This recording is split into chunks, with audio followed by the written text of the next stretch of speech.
Eu digo a você, meu filho. Vocês já notaram aqui que eu sou um homem que eu amava demais a minha esposa.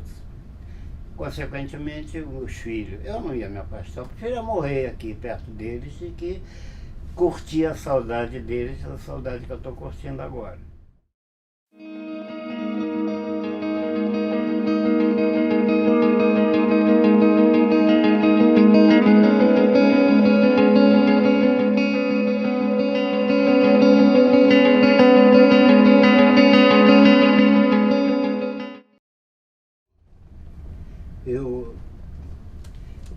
Primeiro eu quero, da outra vez eu passei por cima, mas eu quero agradecer a distinção, a oportunidade que vocês me ofereceram de expor aqui o pouquinho que eu fiz.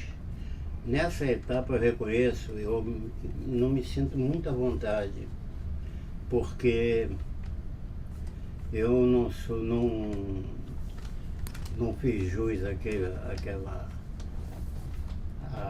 a citação de Brecht quanto aos imprescindíveis, porque embora eu continuasse fiel aos meus princípios e tudo mais, eu, em determinado ponto, vocês vão notar que eu resolvi a cuidar da família mais do que realmente da luta política.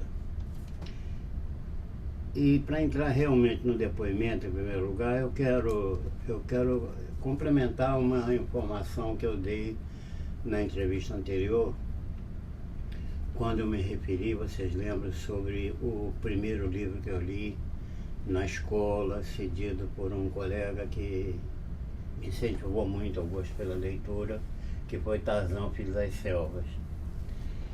Isso foi verdade, foi o primeiro livro, mas não foi o livro mais importante na minha adolescência e juventude. Houve um livro que eu perdi a conta das vezes que reli. Foi na década de 40, depois de eu ter entrado para o colégio, já depois de ter lido Tarzan, eu ganhei da minha avó esse livro que me impressionou muito, muito mesmo, que foi, até hoje eu tenho, foi presente da vovó, né? É a História do Mundo para Crianças, de Monteiro Lobato. E a minha avó era uma camponesa da Toscana, como meu avô, eram imigrantes italianos, né? Ela gostava muito de poesia e eu era menino, 7, 8 anos, ela me punha na frente dela, ficando com as mãozinhas ágeis, fazendo crochê, e queria eu declamar para ela. Ela gostava muito de poesia. Às vezes ela declamava para mim também alguma coisa, vinha com uma bela farfalheta, não sei o que, qualquer coisa assim, aí queria em troca, logo em pagamento, que eu declamasse. Ficava em pé, menino, na frente dela. Ela adorava principalmente, particularmente, O Pássaro Cativo, de Bilac, e poesias que até hoje eu guardo daquele tempo, e A Cruz na Estrada, de Castro Alves. E ela foi muito importante, a minha avó. Ela gostava de história e tudo mais, contava histórias. Só que era um pouco difícil o trato com ela, porque ela não esqueceu o italiano, mas não aprendeu o português, misturava, ficava uma coisa assim, parecida com os atores, a fala dos atores nas novelas da Globo, quando faz papel de italiano, né? Um negócio assim. Mas vamos então para a ditadura. Não estamos indo para a ditadura, espero que não. Um pouquinho antes da ditadura. Espero também que não. Então, ocorreu o seguinte, no dia 1º, no dia 31 de março... Mas eu li só um pouquinho antes. Se o senhor pudesse retomar em mais detalhes aquele dia lá da Associação da Assembleia dos Marinheiros... Poxa, eu podia ter trazido escrito. Eu disse a vocês que eu tenho o livro escrito, né? E eu vi aquilo ali... Então já que a gente vai retomar, ainda antes disso, porque na verdade agora eu estou lembrando em detalhes, quando a gente parou eu estava perguntando para o senhor sobre as greves do período, porque esse é um período que tem muita greve, greves consideradas políticas, etc. Muita greve. Então eu queria que o senhor contasse um pouco mais, o senhor estava explicando para a gente um pouco a contrariedade do senhor em relação a algumas coisas. Se o senhor pudesse voltar nessa Mas, coisa não das me greves? lembro que eu revelei a contrariedade, eu passei a ideia, a contrariedade. Não, quanto a quê? contrariedade não, então eu me expressei mal. Na verdade, eu só estava falando mais assim, que algumas dessas greves ultrapassavam talvez Não, o já entendi adequado. quando eu citei o caso do Isso. maquinista. Do Então, maquinista, eu né? acho que aquilo, na minha opinião, havia excesso. Uhum. Como há agora, na minha opinião. Vou dar um exemplo, a minha maneira de pensar. Sem nada a ver com metalúrgica. Onde eu moro no loteamento, é aquela história de fechar a rua. Eu sempre fui contra. Eu acho que, entendeu? Eu acho que isso antipatiza. O pessoal quer descer para trabalhar. Então houve uma ocasião que a AGA, que era uma companhia metalúrgica, mas a companhia de gás, tinha um depósito lá no loteamento onde eu moro, na Avenida Brasil, de fundos, dando os fundos para o loteamento onde eu moro. Houve uma série de explosões lá, numa noite. Então meu filho, inclusive, mobilizou o pessoal, meu caçula, né? Pintamos lá em casa uma série de pastos, sem foto, sem tudo tal. Eu chamei os amigos da imprensa, na época que ele estava no governo, era o Brizola. Então o pessoal foi. Então foi interessante isso, porque quando eu cheguei lá, eu já tinha chamado um deputado que era do Brizola, Luiz Henrique Lima. Ele levou a imprensa, quando a manifestação, a passeata chegou lá, ele já estava lá com a imprensa e tudo, para dar não sei como, no meio daquela manifestação ali, alguém propôs e o pessoal foi para a estrada, para a Vila Brasil e fechou. Eu fui lá e tive um trabalho danado para tirar o pessoal, eu era contra aquilo. Aquilo me valeu, inclusive, teve foto nos jornais e valeu aquilo. Um amigo meu da Rede Globo mandou um recado para mim, disse que já não se fazem mais revolucionários como antigamente. Eu não acho que isso seja revolucionário. Eu entendo que tudo tem que ser feito para ganhar a massa. O que é antipatizar, quer dizer, está agradando um grupo e está incomodando dezenas e centenas de pessoas que querem ir para o trabalho, chegam atrasados, incomoda. Eu penso isso. O que acontecia com as greves? Era muita greve assim. Entendeu? Aquela foi uma coisa que me revoltou, não foi uma situação na época, porque eu achava errado. Todo mundo achava que eu estava errado. Eu acho que não. Como é que um cidadão que está portando uma arma ilegalmente, está na hora de folga, no bairro onde reside, é preso porque está portando arma, e aí vai para uma ferrovia, que foi o que aconteceu naquela época, quando eu podia, eu era contra isso, né? E houve muito tipo de greve assim, né? Mas nos metalúrgicos também? Nos metalúrgicos, não, eu acho que não me lembro, meu ocorre que nenhuma greve que tenha havido nos metalúrgicos, na minha opinião, tenha sido injusta, entendeu? Até o contrário, houve coisas muito sérias. A GE, por exemplo, houve greves justíssimas, né? A GE chegou uma ocasião, uma greve, eles prenderam as meninas lá dentro, não deixaram sair os forneiros para não apagar, né? Assim, agora, eu não acho, hoje eu acho que é exagero em algumas coisas. E naquela época havia também, era o que eu chamava o fogo amigo, porque servia, era contra nós, até pela a propaganda negativa, era utilizado negativamente, como hoje se utiliza, está se utilizando cada vez mais, né, uma arma contra nós. Entendeu? A própria declaração do ex-presidente aí, falar do exército do Estado, pelo amor de Deus. Que exército é esse? Brancalhone? Quer dizer, isso aí, entendeu? Eu acho errado isso. Mas não estou aqui para discutir, falar do presente, né, nem do que possa vir, que eu não sou profeta. Mas eu queria aproveitar o senhor, então, nesse Diga. tema mesmo, antes da gente seguir para outra discussão. O senhor contasse um pouco mais, então, como que funcionava, como que fazia a greve? A greve é o seguinte, naquela sindicato época, decretava primeiro, a greve. Mas há uma diferença, né? Hoje até a polícia faz greve, juiz faz greve. A greve era ilegal. Entendeu? Então, fazer greve naquelas condições era duro. Eu contei aqui da greve que ocorreu na fábrica, na Ferromalhava, que eu falei, que só teve de bom que nós ganhamos um companheiro que era um companheiro avesso a qualquer contato com o trabalhador, e ele virou-se um líder sindical maravilhoso, que foi Juvenal José dos Santos. O patrão, que era indiferente a qualquer coisa, daquele dia em diante, ele manteve um bom relacionamento conosco, e nós soubemos aproveitar. O mérito foi aproveitar aquilo, né? Não que nosso grupo fosse melhor do que os outros, não, tinham muito mais facilidade. O que a gente fazia na fábrica, ninguém podia fazer na dele. Agora, então era difícil a greve, mas fazia-se a greve, mesmo assim.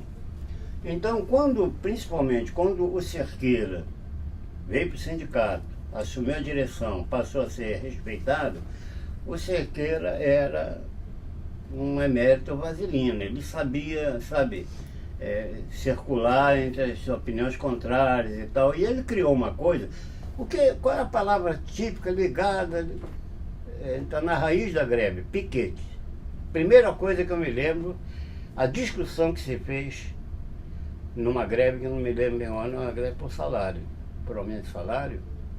Eu fui inclusive para a GE. Foi naquela que eu citei aqui, contei a história do Tenório Cavalcante. Tá. O que aconteceu? Cerqueira, a partir dali, ele disse, não existe a palavra piquete para nós. Nós temos comissões de esclarecimento. Então ia a comissão de esclarecimento para a porta da fábrica, esclarecia os companheiros que não deviam trabalhar e tal, entendeu? Quer dizer, isso em alguns lugares funcionou, em outros não. Eu fui numa comissão de esclarecimento, eu acho que já nem existe mais, era ali perto da Harmonia, José Salgueiro, ali a firma, e a minha comissão estava esclarecendo lá, e os caras vieram agredindo. Nós estávamos com aparelhagem de som, eles arrancaram a aparelhagem de som.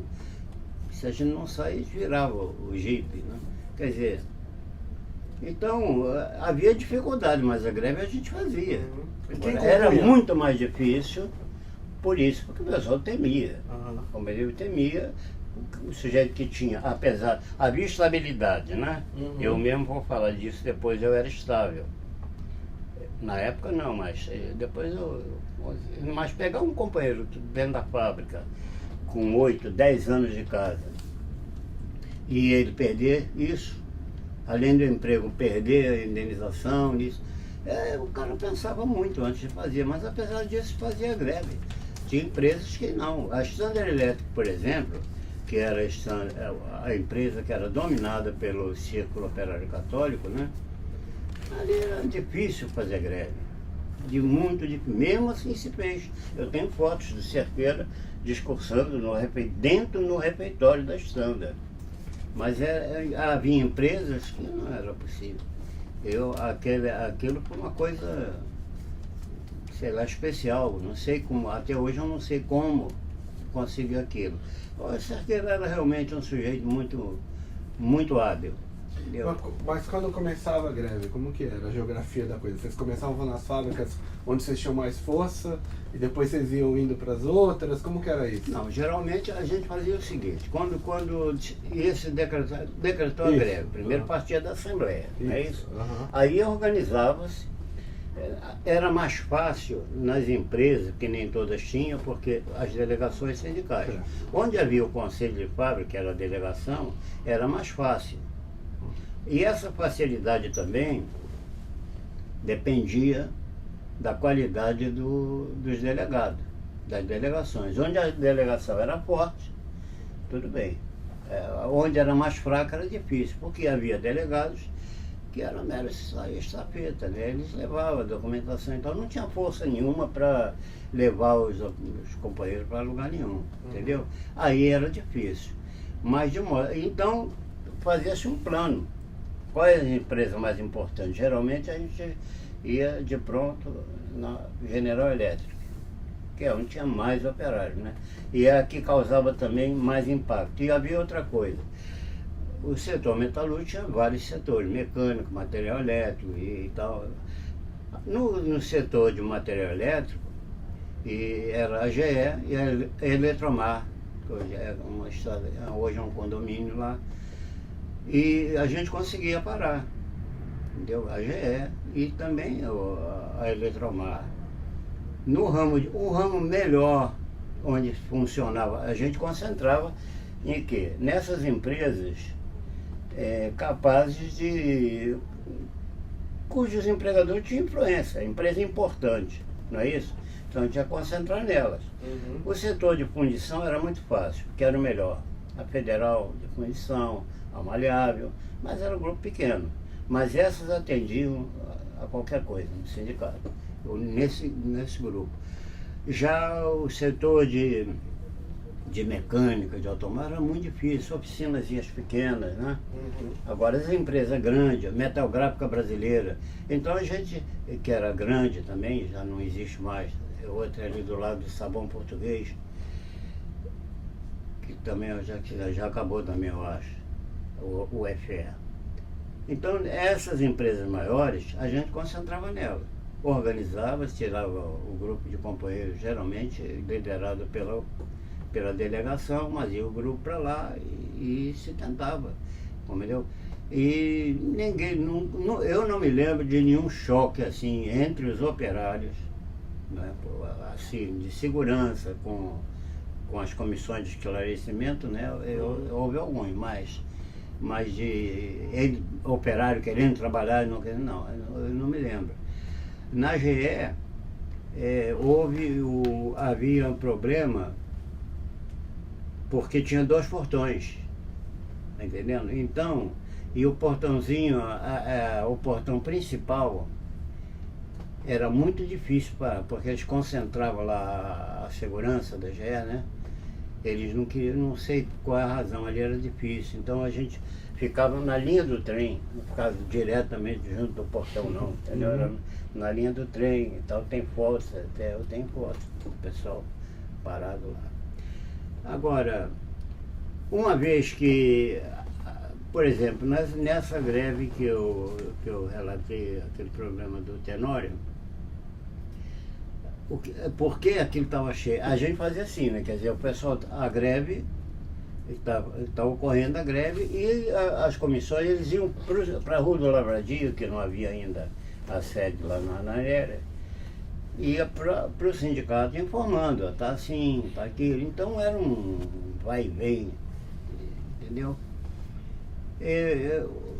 Nós não tínhamos, a dificuldade nós tínhamos sim, com relação à greve, eu digo dificuldade entre nós, era com a FNM.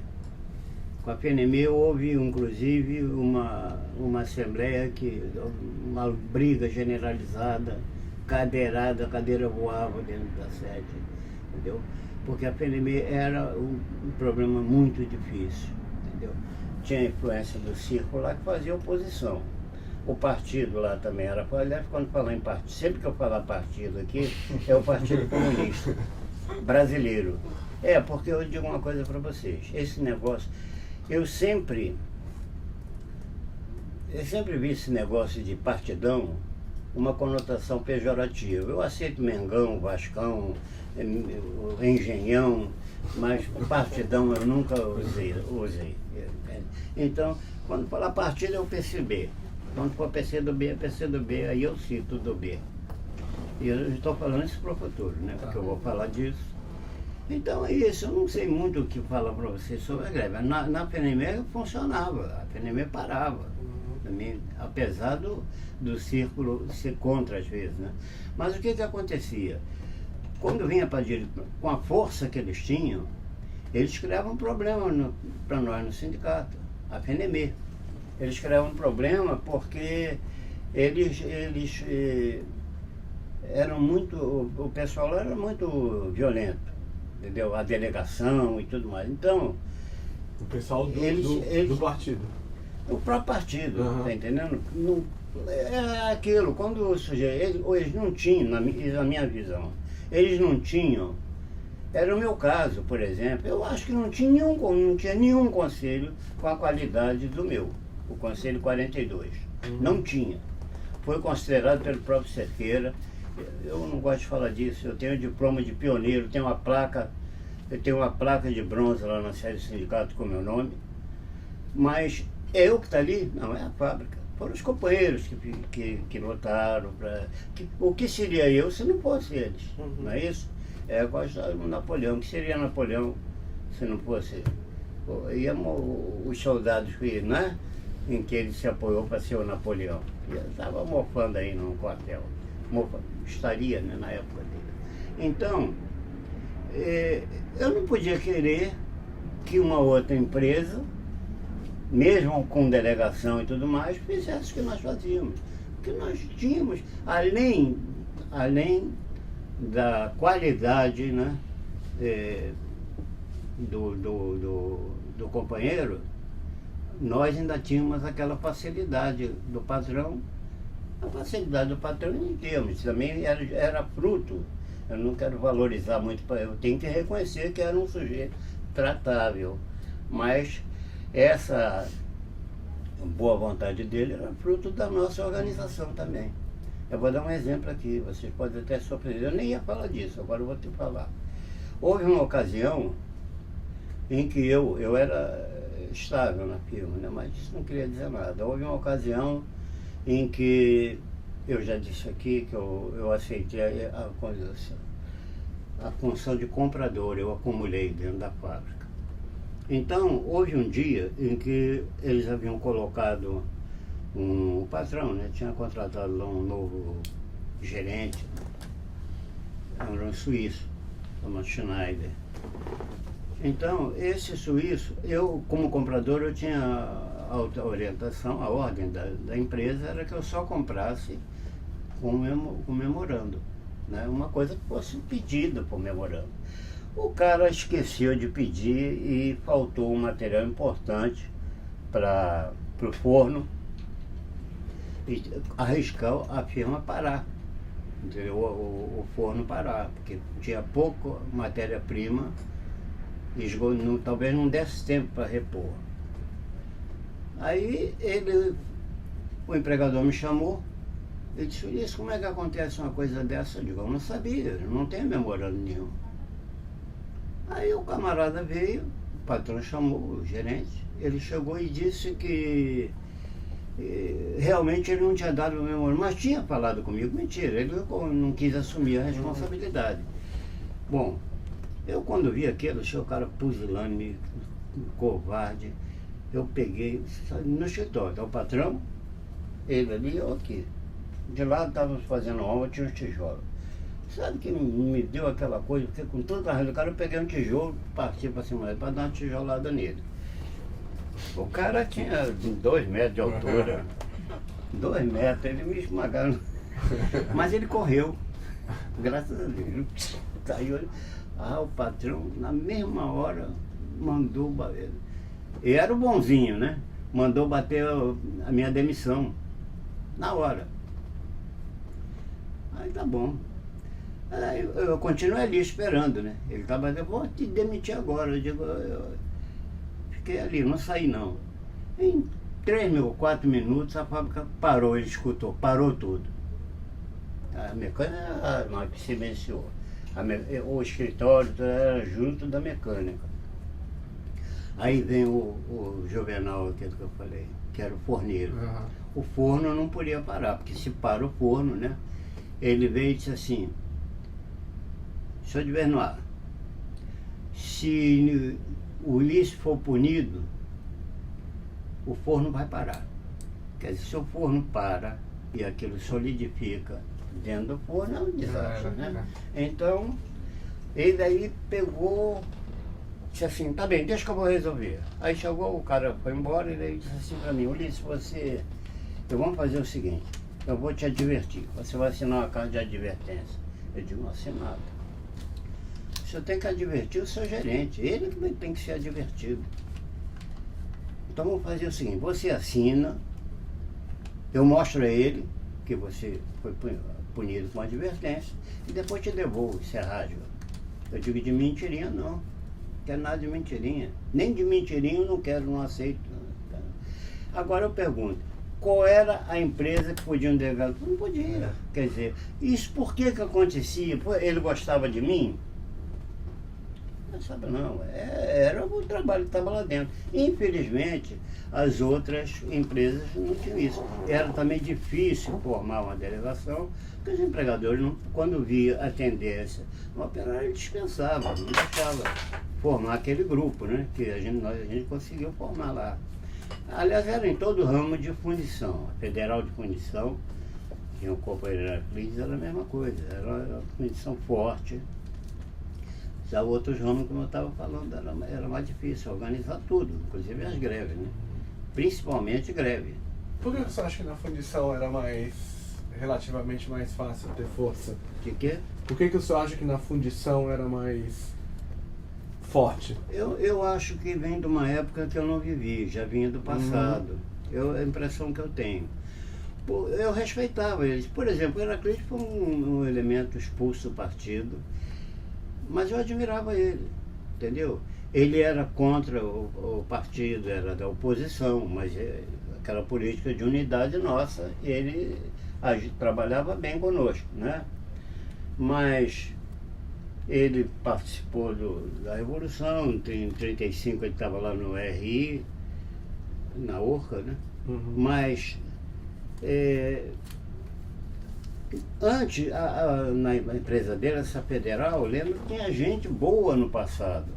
Eu não era metalúrgico ainda, então eu acho que isso vem de longe. Tradição. Vem de tradição, entendeu? A ferro maleável é que eu sei tudo, por quê? Porque a maleável foi criada praticamente quando eu entrei. Eu entrei logo meses depois, que ela foi criada no final de 43, me parece, e eu entrei em janeiro de 44 para cá. Então, veio todo mundo junto, não é isso? E para azar deles e tal, eu não sei como, é lógico que é uma coincidência, feliz coincidência do estilo, que tinha um grupo de comunistas lá que se juntaram lá. O chefe da mecânica, por exemplo, logo que eu comecei, ele assistia, ele ficava de longe assistindo aquelas reuniões que eu me referi da outra vez aqui. Reuniões das quais eu me destacava lá porque eles me provocavam, elogiando Getúlio, ele ficava acompanhando.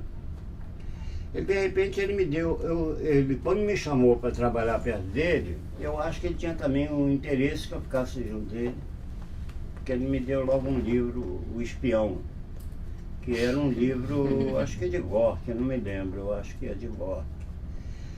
Aí eu conversando com ele, depois eu percebi, ele tinha sido preso em 1935, ele tinha as costas marcadas de maçarico. O que ele era? Era o chefe da mecânica. É lógico que ele ia ver com boa vontade a admissão de alguém, né? E alguém que contrariasse, reacionário e tal, ele também ia facilitar a saída. Se não fosse uma pessoa muito importante para a produção, para não prejudicá-lo, ele substituía a peça, né? Então houve uma série de coisas dentro da fábrica, né? Aquele Mário Mateus, que eu citei já que falei, que chegou à federação, era um companheiro extraordinário, entendeu? Coisa que ele divertia o pessoal, tá entendendo? E no fim, ele conseguia me irritar às vezes, e depois a gente foi ver o cara dirigindo a reunião, aquela primeira reunião que eu fui participar no partido, né? Então não tem nada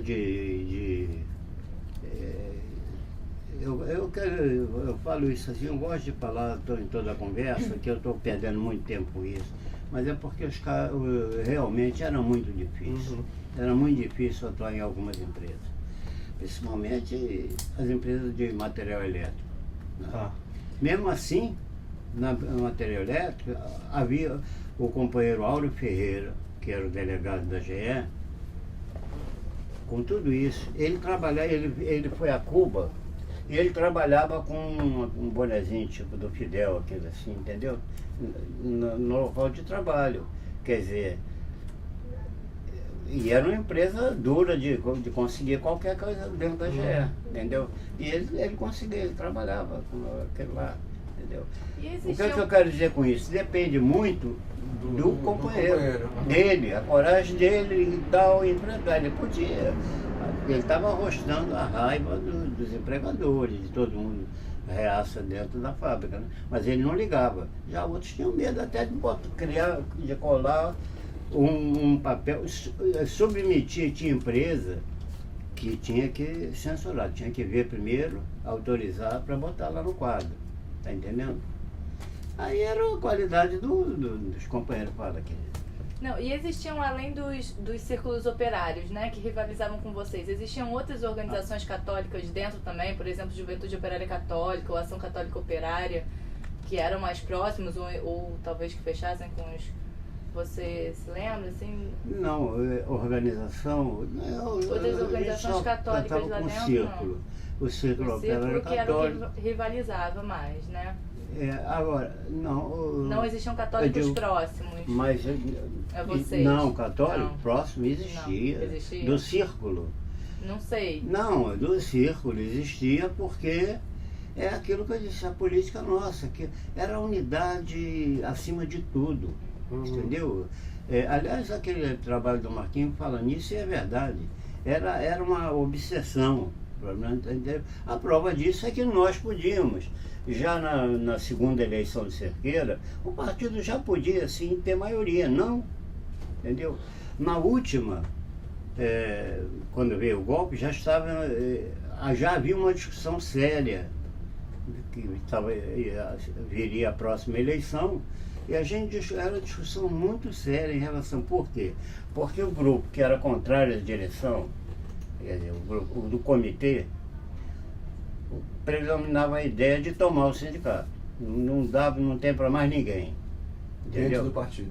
Dentro do partido, entendeu? Não, ninguém. Tirar Heraclide, Rafael, todo mundo, entendeu? Que não fosse do partido, era fazer uma chapa vermelha totalmente. E isso estava em discussão. Quem que defendia isso? Alguns companheiros defendiam, porque o Comitê Metalúrgico, eu vou falar também disso, já falei, havia uma divergência séria com a direção.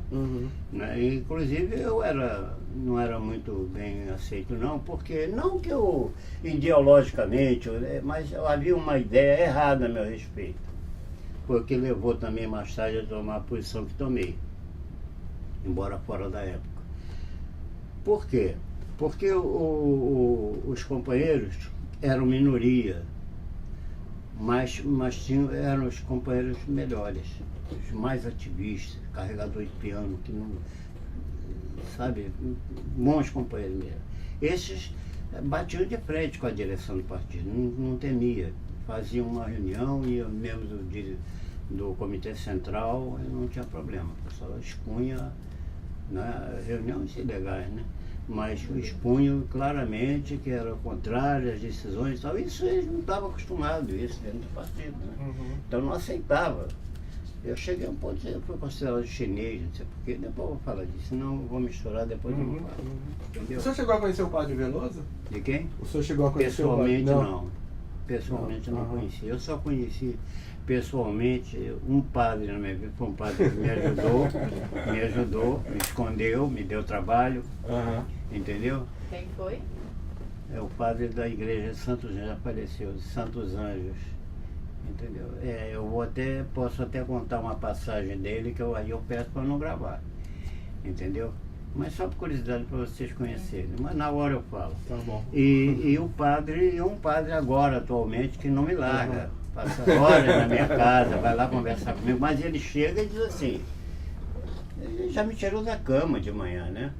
Ela vai conversar comigo. E ele é petista. Ele está me enganando. Eu perguntei, padre, o senhor é petista? Porque eu fiz umas críticas ao Lula e ele começou a, sabe, dar volta e tal, a querer dourar a pílula. Eu digo, padre, o senhor é petista, mas ele disse, não, eu não sou petista. Sei o quê. Mas ele entra e diz assim, olha, toda vez, quem está aqui é o Sérgio, seu amigo. Não tem padre aqui. Hein? Quer dizer, me deixa à vontade para falar o que quiser também, entendeu? São os únicos padres que eu lidei diretamente, esses dois. Agora, o Veloso eu não conheci, não. Conhecia, mas para o que você estava falando, então no círculo. O Maranhão é um exemplo. O Maranhão foi um energúmeno, na minha opinião, porque foi o causador, o responsável por eu não aceitar participar do Grêmio. Porque ele me acusou, ele foi testemunha, ele me acusou. Eles não sabem que eu tenho, e quem me deu foi o Ramalho, o Zé Ricardo, que me lembro agora o nome dele, era um deputado aí que conseguiu para eles o processo metalúrgico. Eu li aquele processo todo e vi a declaração que eles declararam, coisa pusilânime, uma vergonha. E depois eu vou sentar com um camarada que está presidindo a reunião. Aí eu fui a algumas, não tem, tudo bem. Até lá, no Amorge, um dia que nós fomos convidados juntos, eu cheguei e estava sentado tudo bem, sendo lá dele, não tem problema, é questão de educação. Agora, para ficar ali para trabalhar no Grêmio, na atividade, eu não tenho estômago, sinceramente. Eu passo errado, porque na realidade o certo é engolir o sapo, mas eu não tenho temperamento para isso. Mas ele era útil ao sindicato. Eu estou falando, a GE, a Standard Elétrica, ele fazia um trabalho de empresa, como eu falei, difícil. Mas ele tinha. E tinha outros companheiros que ele, a Maranhão, liderava. Tinha vários companheiros. E o Maranhão fazia parte da suplência da diretoria, qualquer comissão que se formasse, ele estava lá, entendeu? Como do Círculo Operário tinha o Expedito, Aleluia Pedreira, da FENEME, que era um bom companheiro, era do Círculo, tá entendendo? E que não era, e aqui tinha outras empresas, que tudo em torno do Maranhão, que então no fundo era só o Círculo. Assim como a organização católica, eu nunca contratei ninguém. Seu Ulisses, só uma última pergunta sobre greve ainda, só para nesse período. Além dessa coisa da porta de fábrica, de dentro da fábrica, o sindicato fazia trabalho nos bairros? Tentava articular onde os trabalhadores moravam? Porque às vezes a fábrica é tão difícil... O sindicato? Que o sindicato tentava fazer... Não, o partido não fazia. Ah, tá. O sindicato era o partido. Desde que eu fui, essa é que é a verdade. Mesmo quando minoria na diretoria, era minoria na diretoria, mas nas delegações e os ativistas, aí a maioria, os bons ativistas, né? Ativistas, não falo do ativista entre aspas, eram do partido, né? Ou simpatizantes. Então, era difícil. Nos bairros, eles atuavam no comitê.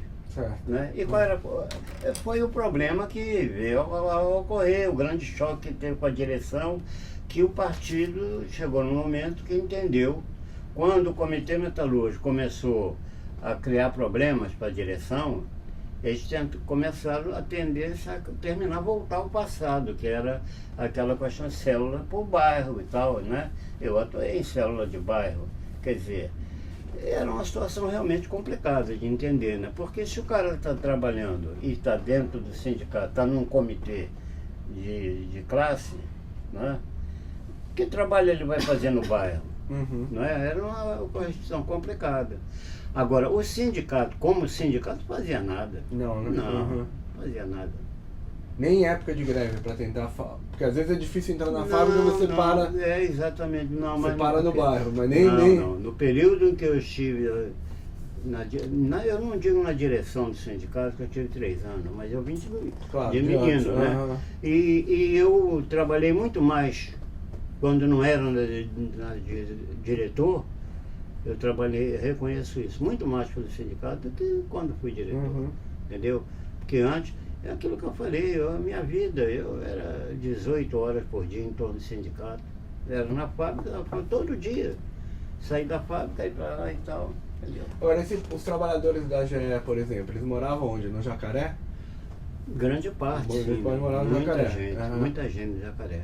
Como também, né, você está falando do monstro, eu vou falar do monstrinho, que era maleável, a minha, 80% morava no Jacaré, lá em cima, entendeu? E muito pouca gente não morava ali, entendeu?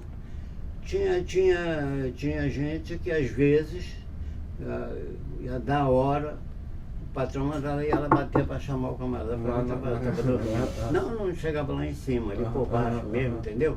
Justamente pela proximidade o cara relaxava, dormia mais um pouco, aí mandava ir chamar, entendeu? É isso aí. Senhor Ulisses, essas greves duravam em média quanto tempo? Qual? As greves que aconteciam nesse período? Não tinha prazo, tinha greve que acabava no mesmo dia. Essa greve na GE, essa greve que eu me referi, na GE tem uma greve que foi longe, eu acho que levou uns 10 dias dentro da GE, mas eu não tenho bem certeza, não conte isso como sério, não que eu tenho boa memória, mas eu não me lembro realmente disso lá.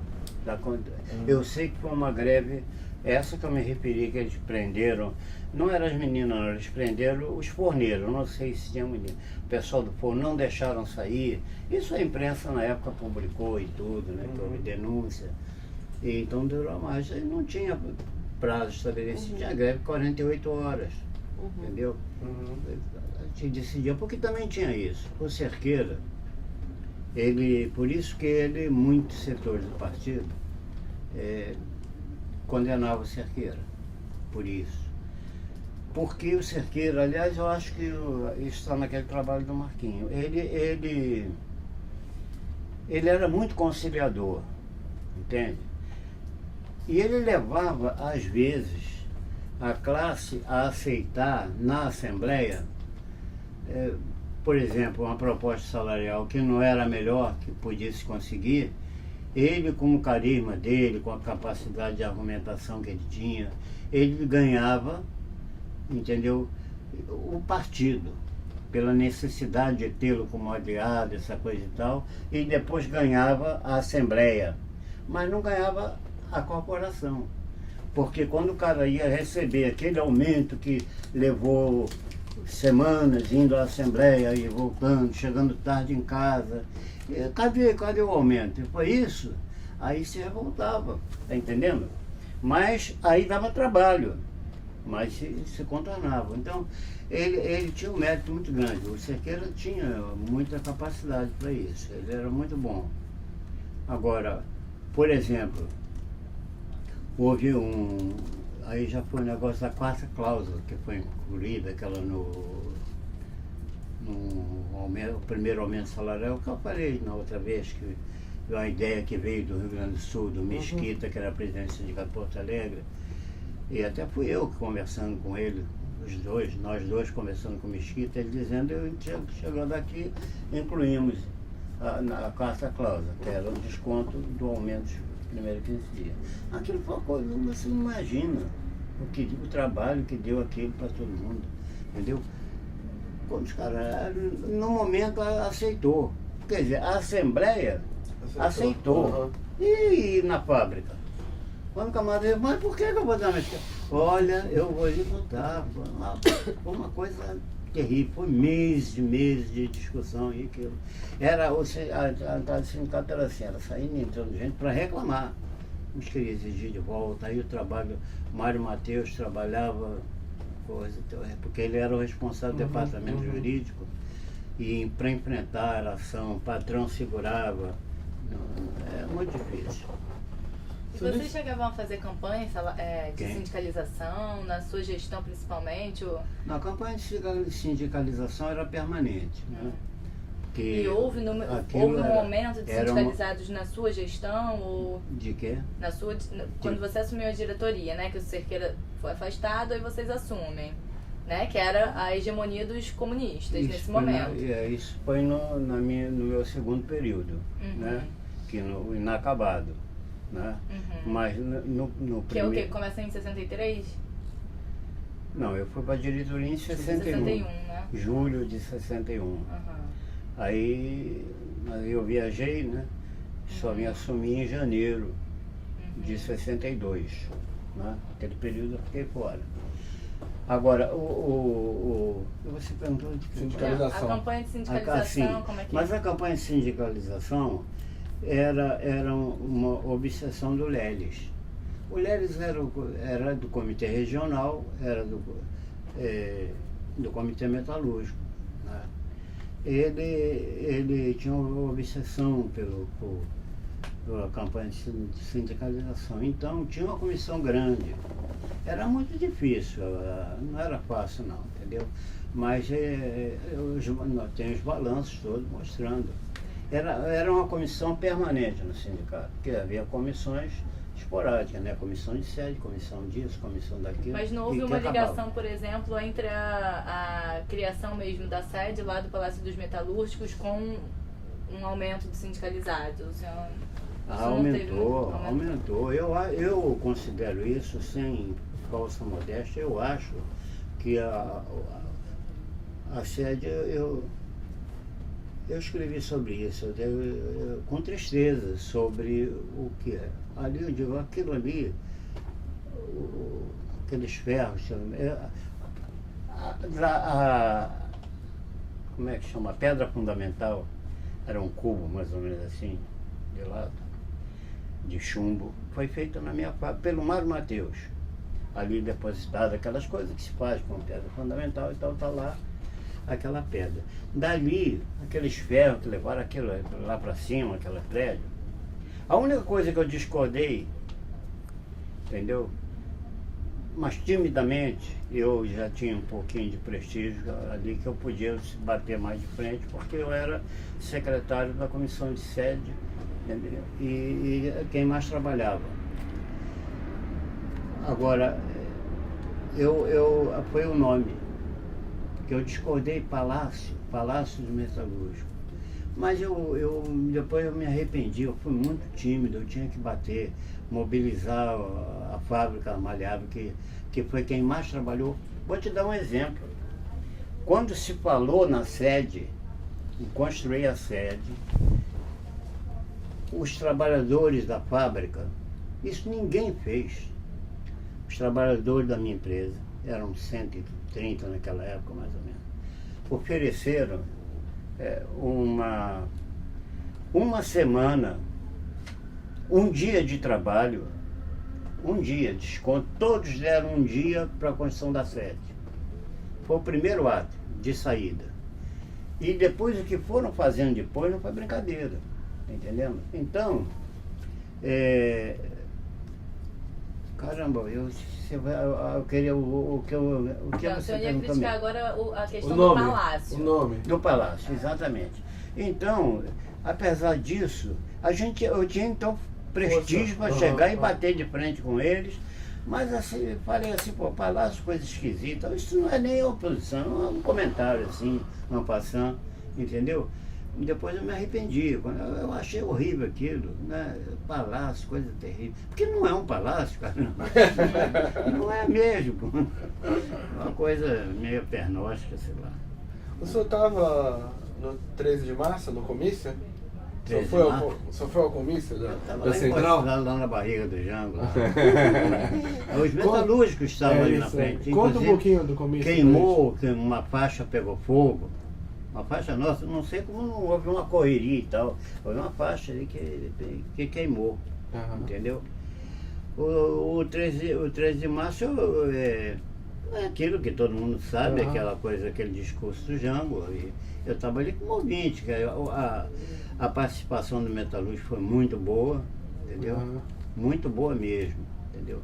Muita faixa, muita gente. Então, conta como é que Pessoal vocês atendeu mobilizaram. Como vocês mobilizaram os trabalhadores para ir no comício? Como é que foi isso? Abertamente, no sindicato, até com documentos, mobilizando, entendeu? E tinha muita coisa que a gente mobilizava, mas sabe como é que ela é? Sempre o pessoal de centro, aquela coisa, né? Vocês botaram ônibus para Entendeu? levar para o comício?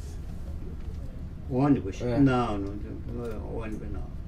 Mas o pessoal comparecia. Comparecia e se concentrava, né? Tem faixa ali, o pessoal concentrado, entendeu? E eu estava lá. Agora, Vocês se juntaram com outros metalúrgicos do estado do Rio também? Não. Porque vieram No metalúrgicos estado de do Rio tinha... Volta Redonda, Bom, né? primeiro tinha o pessoal da FNB. E da né? FNME. FNB vinha. No Brasil, né? De São Paulo, veio gente. FNB. Né? E os operários navais, que é de Niterói. Não é isso? Eles também, o Aí vocês pessoal se bom juntaram também. todos lá. Os operários navais eram bons. Inclusive acabaram separando, eles não aceitavam ser metalúrgico, né? Chegando na metalúrgica, não era sindicato metalúrgico, sempre teve essa briga, entendeu? E o pessoal da FNB também. Esse era o problema, o choque da eu não sei se por influência se interessava ao círculo operário, mas eu acho alguns companheiros do partido, pelo menos, embarcavam naquela canoa. Tá entendendo? Eu acho que eles queriam um sindicato independente, uma coisa para lá e tal, entendeu? Então fazia oposição cerqueira. Uma coisa era dura. Mas sobre março, sobre o 1º de março, você tinha falado dos marinheiros, né? Quem pediu? Foi ela. Marinheiro. Aquele marinheiro foi realmente uma coisa que até hoje me emociona quando eu lembro. Que é uma coisa fantástica. Eu contei, falei para vocês. Nós, no início, eu fui para casa, eu me vi no centro do vulcão, né? Porque eu não tinha ninguém no sindicato. Eu, quando saí do sindicato, ele estava organizando, enfeitando a mesa. Eu tinha por hábito, quando eu descia, eu era o último quase sempre não. O Lelis saía depois de mim, quase sempre. Mas naquele dia o Lelis tinha saído cedo. Quando eu saí, assim, em torno de 7 horas, mais ou menos, eu olhei e os marinheiros estavam enfeitando a mesa e tal. Eu tinha pensado em ficar, mas sabia que eles anunciaram a ida de Jango, do ministro da Marinha. O Jango estava em Brasília. Eu tudo bem, coisa nenhuma, não vem. Estava tudo bem, problema deles para. Aí foi embora para casa. Quando deu assim cerca de meia-noite, 11 e tanto, parou o jipe do sindicato, me lembro como se fosse agora. O cara disse assim para mim, o rapaz era o motorista do sindicato, me disse, olha o Jarbas, que era o diretor de sede, mandou ele chamar. Diretor de sede é um título que não existia, né? Nós demos a ele porque ele foi indicado para a Assembleia para acompanhar a construção do prédio. E ele, toda a vida, ele acompanhou desde a pedra fundamental até a inauguração. Então, criou-se esse título e tal, ele era o administrador, mas todo mundo, a gente chamou o diretor de sede, mas ele não era membro da diretoria, que era limitada a 7, no último mandato. Aí quando eu cheguei lá, eu já contei isso aqui, né? Aí eu fui lá. Ele disse, olha, o Jarbas disse que começou uma revolução no sindicato. Quando eu cheguei, aí estava... Chegou aquilo, eu falei disso aqui, os 2 oficiais, eu não sabia quem era, não conhecia, e deixei de passar a roleta na minha frente. Quando eu entrei, vi todo mundo levantando, os caras descalços, batendo continência, gente grossa, graúda. Aí o Anselmo veio, me reconheceu, viu que eu estava entrando, me conhecia da tarde de ter lidado comigo e tal, atrás de coisas para preparar a Assembleia, né? A Assembleia deles. Aí ele me apresentou, disse assim, o Almirante Aragão, isso aqui é secretário, é da casa, é o diretor do sindicato. O outro eles não falaram quem era, estava paisando. Aí o Aragão perguntou, o senhor tem uma sala onde a gente possa conversar? Aí disse assim, tem. Aí eu levei para minha sala. Aí entraram, mostrei a ele a mesa e tal, sentado. E aí o Aragão pediu que eu ficasse. Eu entendi que aquilo não era um pedido, era né? Aí eu já expliquei da outra vez, só agora, recentemente, que eu sempre pensava nisso e tal, eu cheguei à conclusão, eu acho que é uma questão de ele não quis segurança, ele disse, esse cara sair daqui. Pelo desenvolver da coisa, me levou a pensar assim. Eu fiquei encostado na parede, na janela, os 2 oficiais aqui, o Anselmo aqui e o outro deitado no canto está acima da minha mesa, atrás a estante com meus livros, e o cara tamborilando com o dedo. Eu achei uma coisa de respeito, não importa, o cara pode ser até inimigo, né? Mas não é porque estava representando o governo, mas ele assim, rebaixado, como se estivesse mentalmente, né, acompanhando uma música com os dedos tamborilando. Aí o trato foi aquele, os caras tratando eles com educação e tal, né? O Aragão chamava menino, vem cá, menino, não sei o quê. E ele não... Só faltava xingar, né? Uma rudeza, né? Um negócio provocando, uma coisa provocante mesmo. Até que chegou um momento, quando eles deram por perdido o papo, que não tinha feito, o Aragão disse para ele, bom, você me permite, eu vou, você vai lá embaixo e você faz a proposta que nós estamos dando de retornar para as unidades e aí a gente discutir. Ele disse, não, ele resistiu, não vai adiantar nada, só você vai. Aí depois a gente vê. Aí o Aragão desceu com ele.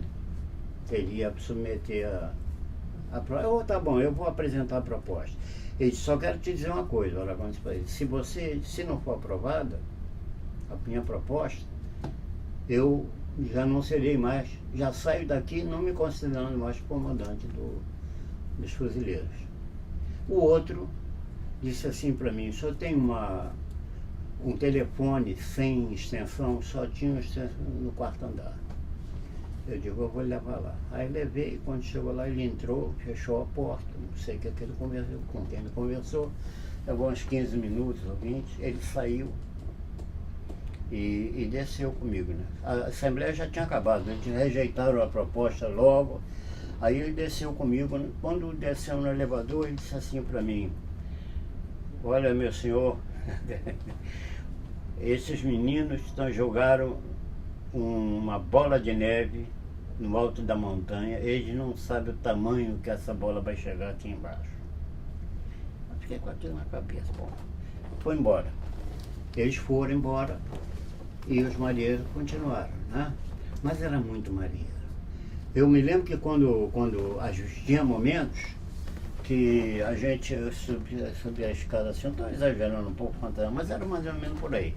Tinha que passar por cima dos marinheiros como no filme do Hitchcock, os pássaros passando por cima dos pássaros, assim, para não pisar, entendeu? Tudo espalhado pelo chão. E falar do início, como eu vinha preparado para dar uma sequência, para dar uma ideia real do que eu passei durante a ditadura. Vamos, peraí, deixa eu só... Eu estava... Ainda não, já tá... Mas isso durante a Assembleia ainda, dos marinheiros? Não. Não, então, o Paulo tinha só perguntado para o senhor, só para aí a gente finaliza essa parte. Um pouco como é que era esse mecanismo de abastecimento lá? Sim, o abastecimento era o seguinte, nós havíamos comprado, o sindicato era aqui, e nós havíamos comprado o terreno dos fundos, que dava saída para outra rua. E tínhamos aberto, embaixo do palco, eu falei disso, né, uma passagem. Aquela passagem, pouca gente sabia que existia, que era escondida. E pouca gente sabia que nós tínhamos comprado aquela casa. O objetivo era realmente esse, entendeu? No futuro, numa emergência, usá-la. E não houve emergência maior que aquela.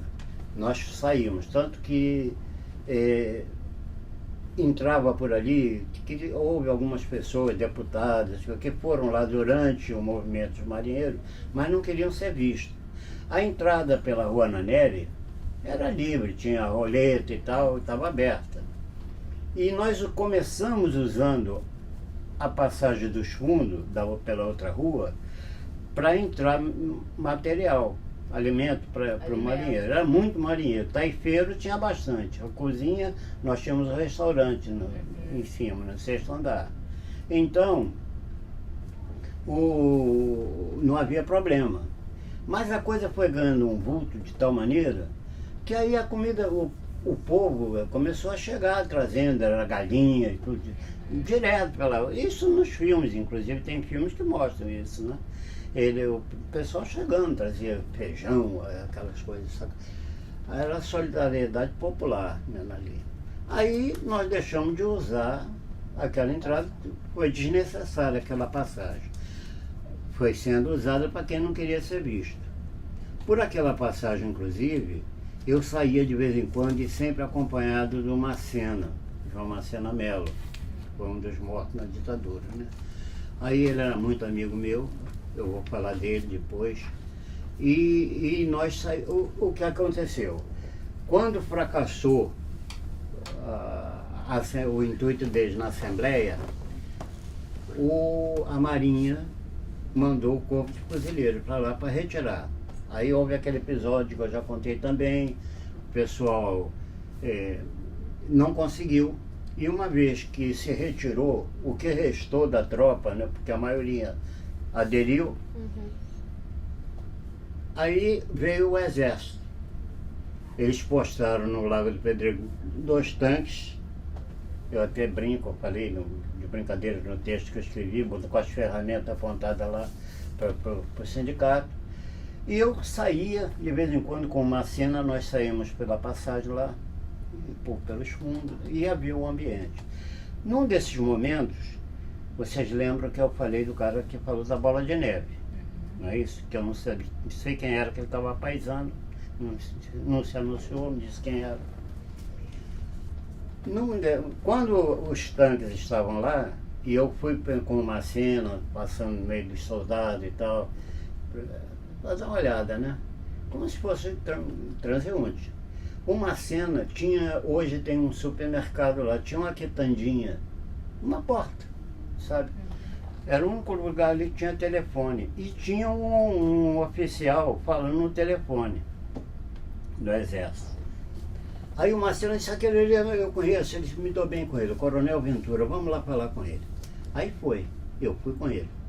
Quando chegou, aí falou, ele tinha um cara já fardado, né, da Marinha, era um capitão de corveta, e junto com o coronel. Quando naquela apresentação uma cena falando com o tal, aí o cara se apresentou, era o cara da bola de neve que tinha falado. Aí estava fardado. Aí o Marcena ficou conversando com o Ventura e ele de banda aqui. E qual era o nome dele, você lembra? Eu não me lembro o nome todo, sei que ele se apresentou comandante Saboia. Saboia. Mas ele foi capitão dos portos. É fácil saber quem ele era, porque ele foi capitão dos portos. Posteriormente que eu soube. Eu li isso, ouvi no Google, não sei. Ele aí disse assim para mim, se apresentou, o comandante Saboia, ele disse, está vendo o senhor, o tamanho que já está a bola, ela iria ficar muito maior, né? Ele disse, está vendo o tamanho que está a bola e tal.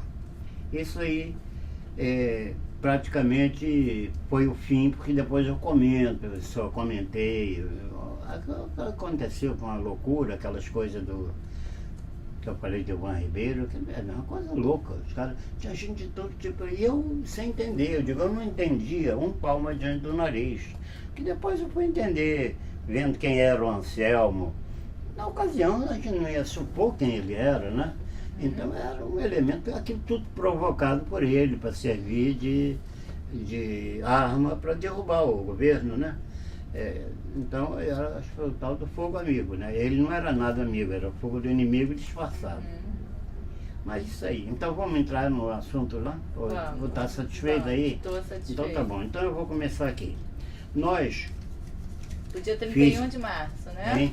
Vai pro 31 dia de março. 31 de março, o pessoal, quando o Lacerda apareceu na TV e dando ciência que acabou o movimento, o Jango foi derrubado, os vitoriosos venceram, se dissolveu a concentração que estava foi embora todo mundo, com exceção do Jarbas, que era o diretor de sede, morava no prédio. O senhor estava o quê? Estava no sindicato no dia que vocês receberam? Sim, aí a notícia da movimentação? Mas foi todo mundo embora, dispersou todo mundo, marcamos um encontro e saímos todo mundo, né? O Jarbas, a recomendação era que todo mundo abandonasse, mas o Jarbas não podia, apesar dele morar lá em cima, ter o apartamento dele, no 6º andar, ser apartamento, e ele podia sair com a mulher e os 2 filhos que ele tinha, nada impedia, ele não quis sair. Ele estava habituado, como eu falei, em intervenções anteriores, ele chegava, aliás só houve uma mesmo intervenção para valer, foi uma só no governo do Lacerda, no governo do estado da Guanabara, né? Então, nessa invasão, o pessoal criticava ele, mas ele era muito hábil. Ele ia, oferecia café, dava café para os soldados e coisa. Fazia o tinha jogo. papo, entendeu? Era um sujeito muito bom já. E ele achava que ia ser a mesma coisa. Ele não teve capacidade de entender que daquela vez a coisa era diferente, né? Ficou lá. E o outro que ficou, por que o Java ficou? Ficou, na minha opinião, isso, por ilusão, né?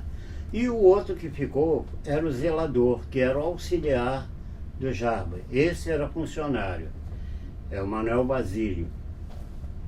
O Basílio ficou confiando no passado dele, que o Basílio tinha sido informante da DOPS antes, na época de uma intervenção do Cordeiro, muitos anos antes da primeira intervenção.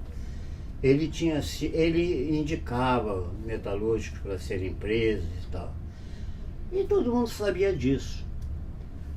Aconteceu até, num gancho aqui, aconteceu que quando eu ainda a sede foi inaugurada, houve uma reunião ampla da diretoria, mas eles convidaram algumas pessoas para participar da reunião para estudar, tinha-se que contratar funcionário, a contratação de gente para trabalhar. E eu participei da reunião, embora não tivesse direito a voto, porque eu não era da diretoria, mas sendo membro da comissão de sede, eu tive presente. E aí o Cerqueira propôs a admissão do Basílio, Manuel Basílio, que era passar aquele velho Basílio. Eu discordei.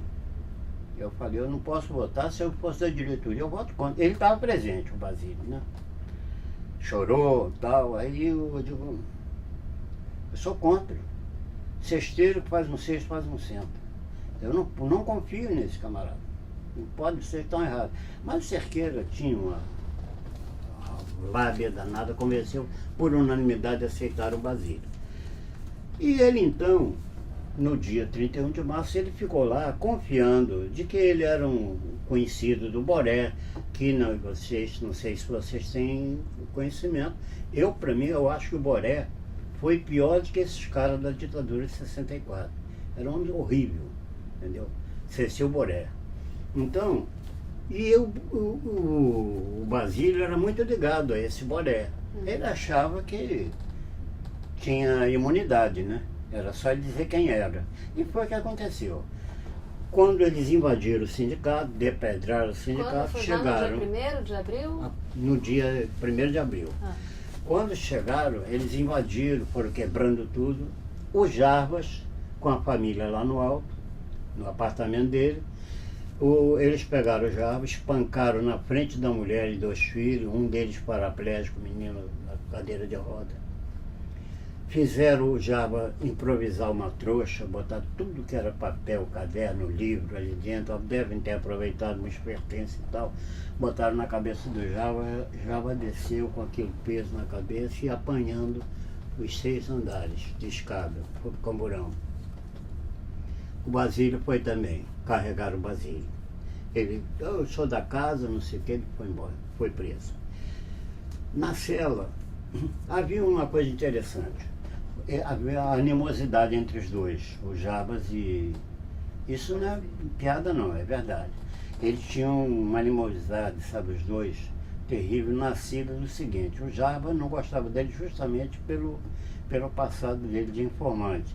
E numa dessas coisas que houve no passado, com, no mínimo, a cumplicidade do Basílio, o Jarbas ficou surdo de um ouvido, com o telefone que deram dele, na Standard Electric. Ele era funcionário da Standard Electric. Mas o que é segurança privada? No passado, o Jarbas. Não, muito antes, na outra intervenção do Cordeiro, chamada tradução intervenção do Cordeiro.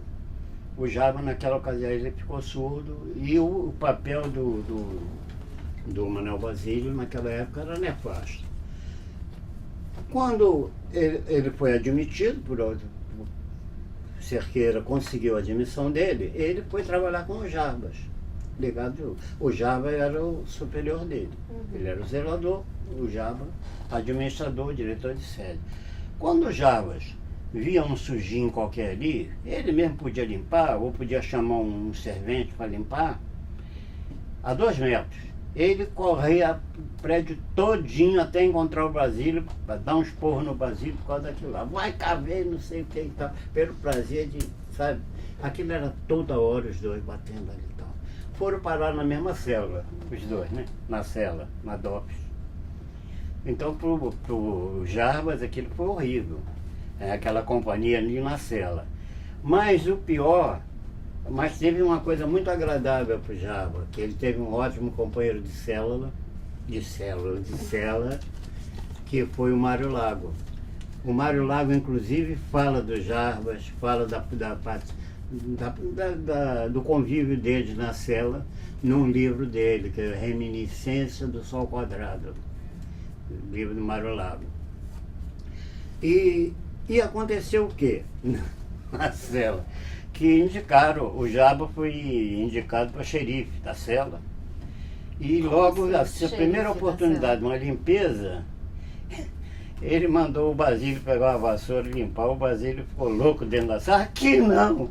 Aqui nós somos igual. Era uma espécie de arranjo informal entre os presos? Hein? Era uma espécie de arranjo entre os presos, informal? Era, que isso é ficava- normal. Hoje eu não sei, eu nunca fui preso. Mas sempre indica-se um para ser o responsável, não é para manter a limpeza, manter a ordem, isso é coisa natural. Eu acho que perdura isso hoje. Se bem que tem lugares aí, tem cela que a gente vê as condições, né?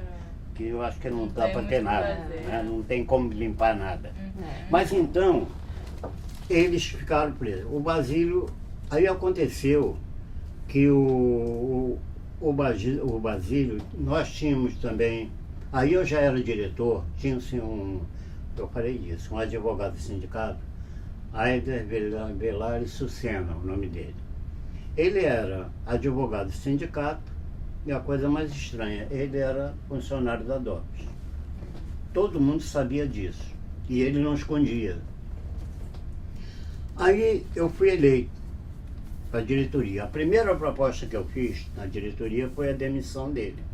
Eu digo, não posso aceitar ficar numa diretoria e trabalhando um policial aqui. Não está certo. Dessa vez eu ganhei, né?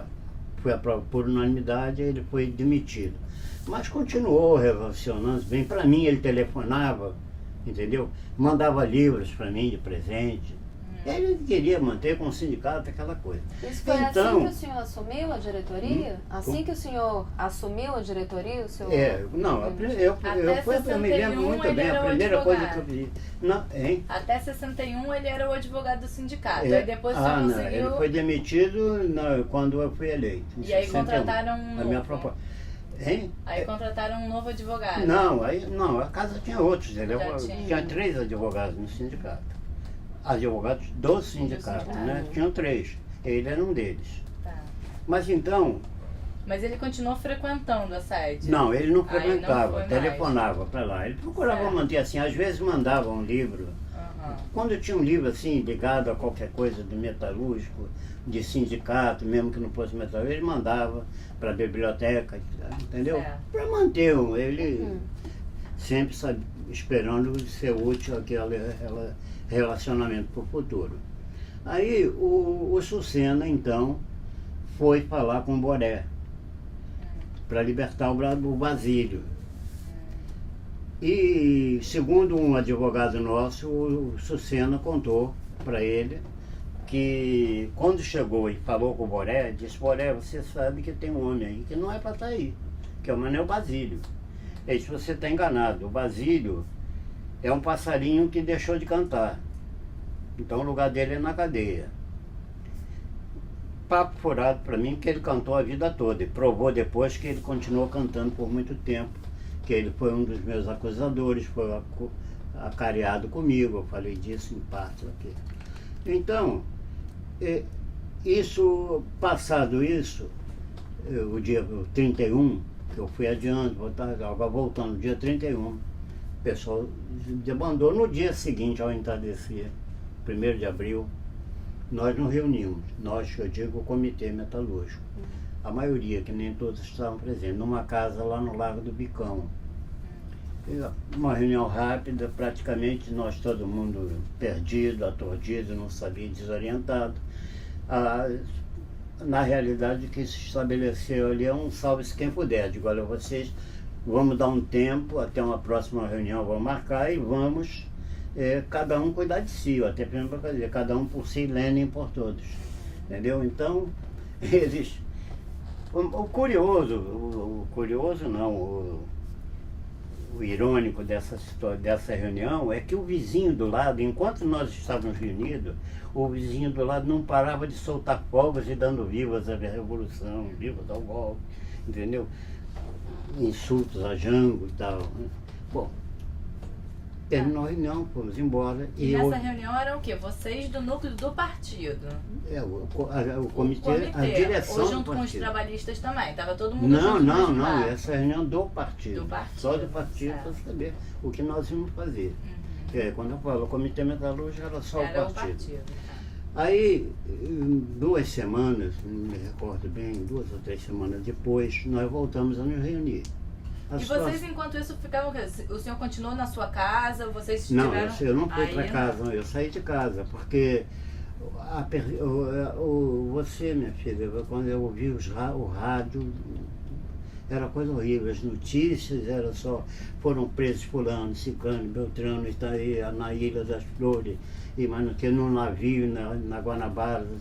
Então a gente não sabia o que ia acontecer. A primeira coisa que eu fiz, eu saí de casa. E aí você foi pra onde? Até ver o que fez todo mundo, aquela história do salve-se quem puder, cada um vem esperando acalmar.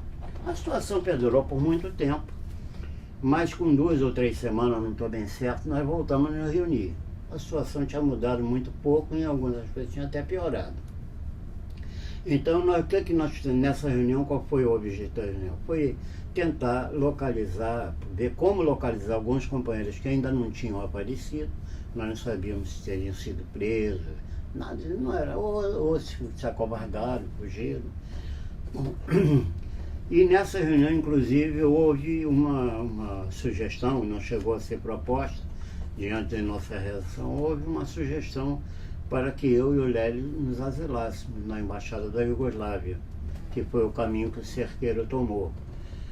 E eu me lembro que nós nem permitimos, nem eu nem o Lélio, que se votasse aquilo que a gente não iria aceitar. Eu me lembro até que eu fui infeliz, aquele clima meio tenso, assim, aquela coisa, e eu fui fazer uma brincadeira, eu notei que na verdade muito, que eu disse assim, eu jamais vou para um país onde eu não veja o Vasco e a Portela.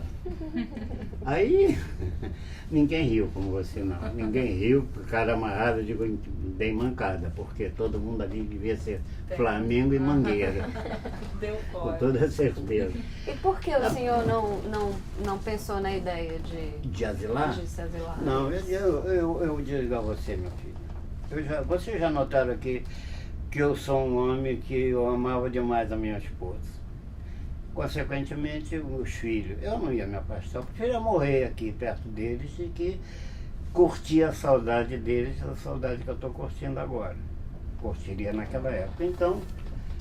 Mas o senhor, quando saiu, o senhor disse que teve que sair de casa logo nesse imediato aí golpe. eu vou a seguir. sua família Eu ficou vou em seguir. casa? O que aconteceu, que isso é importante que saiba, porque aí é que vai mudar. Nessa segunda reunião, praticamente não, foi na verdade a última reunião que eu participei no Partido Comunista.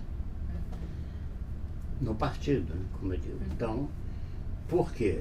Porque a partir dali, a comunicação entre nós era muito difícil, né, tal. O partido, eu fui deixando de ser procurado, eu também não fazia por procurar. Os companheiros que vinham a mim, com quem eu me encontrava, mantínhamos assim contatos e tal, mas espontâneos, né? Nada organizado. Eram companheiros do Comitê Metalúrgico que ou já estavam ligados ou estavam a caminho do PCdoB. Entendeu? Então, e eles me procuravam, e claro que era para me ganhar.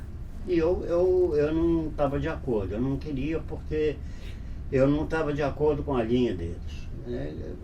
Não, eu respeitava e tudo, a opinião deles, admirava a coragem deles e tal, mas eu não estava de acordo em seguir. Então, mas eles continuavam, bom relacionamento comigo, mas não como partido, porque eles mesmos já não estavam integrados no Comitê Metalúrgico. O Comitê Metalúrgico quer membros da base, de organismos intermediários ou da direção. Eu só tinha contato, eu não tive contato. Ele teve contato conosco, com a minha família, que foi uma cena, que foi morto, eu vou falar dele depois. Nesse período, houve também, eu acho, ele já estava no PCdoB, um companheiro que inclusive me prestou uma ajuda valiosa, também foi morto uns 12 anos depois, foi assassinado. Ele não era metalúrgico, era da Carris, Sindicato de Carris, que foi Armando Frutuoso, Armando Teixeira Frutuoso, que eu acho o nome dele. Eu não sei a data aqui, eu sei que ele foi preso e uns 12 anos depois, não sei, por aí. e foi desaparecido, né? Esses companheiros foi que me procuraram. E o Macena era uma criatura que antes do golpe, nós já tínhamos uma relação de amizade, além o convívio partidário, tínhamos uma relação de amizade mesmo. Eu fui várias vezes à casa dele, ele ia à minha casa, entendeu? Eu cheguei a levá-lo para comprar um terreno pertinho da casa onde eu moro. E depois do golpe, nem sei como, venderam. A mulher dele, a Cila, ela deve ter vendido, porque hoje é um salão de festa. Então, o Macena ia lá em casa e ele prestava. Ele ia para dar força, a mulher, os filhos, ele divertia os garotos riam. Até hoje eles comentam, ele chegava lá, ele não tinha um fio de cabelo, né? Então ele usava uma boina assim, espanhola, assim, virada. Ele fazia umas palhaçadas lá, os garotos riam, gostavam. A mulher me dizia que aqueles garotos ficavam felizes. Eu tenho ainda um bilhetinho que ele deu, que a minha mulher não precisou, mas ele não usou.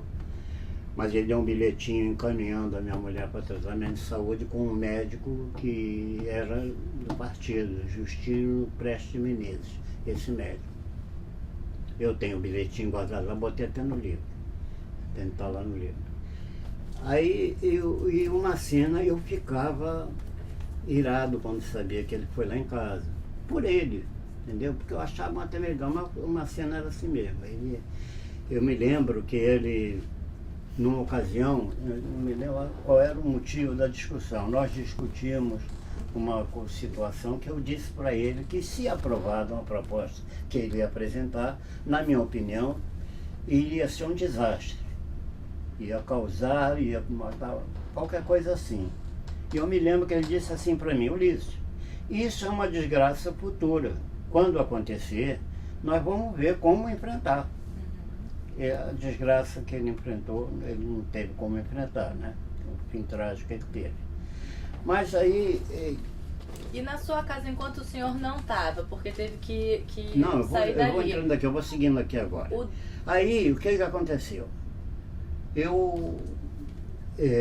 Houve o golpe, passado ali, eu não fui para casa, não voltei para casa.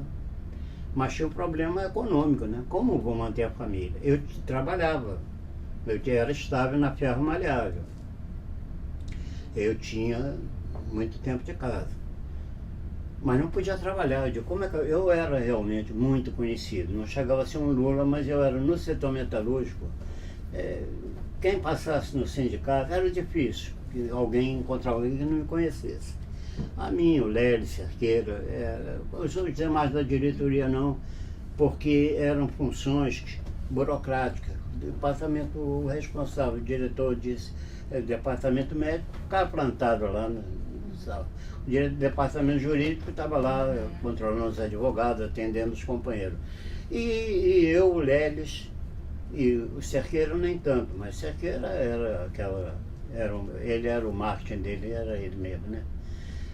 Mas eu e o Lélio gostavam muito da porta de fábrica, ia muito a fábricas e tal, então, mesmo quem não ia no sindicato nos conhecia. Eu não tinha condição de trabalhar na indústria metalúrgica, né? Eu disse, mas vou voltar para a fábrica. Deu o que deu, vou ser preso, sabia que ia ser preso. Eu mandei um recado para aquele companheiro Juvenal, que era da delegação, que nessa altura não tem mais delegação, né? Não existia mais.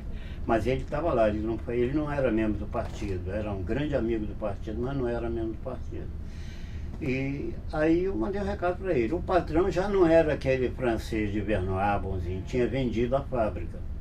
E o patrão de então, ele não queria nem me ver, juntou a fome com a vontade de comer. Por quê? Porque eu ia voltar por necessidade, arriscar, eu sabia que ia ser preso, eu vou viver do auxílio, como é? Desemprego. Esse auxílio de preso e tal. Mas tem que voltar, eu vou fazer como?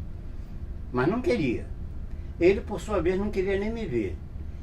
Ele esteve no sindicato uma ocasião para conhecer o sindicato, para saber como que aquele cara que ele comprou aquela fábrica, por que era tão ligado ao sindicato, permitia aquelas coisas.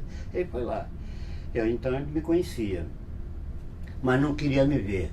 Por quê? Porque além de...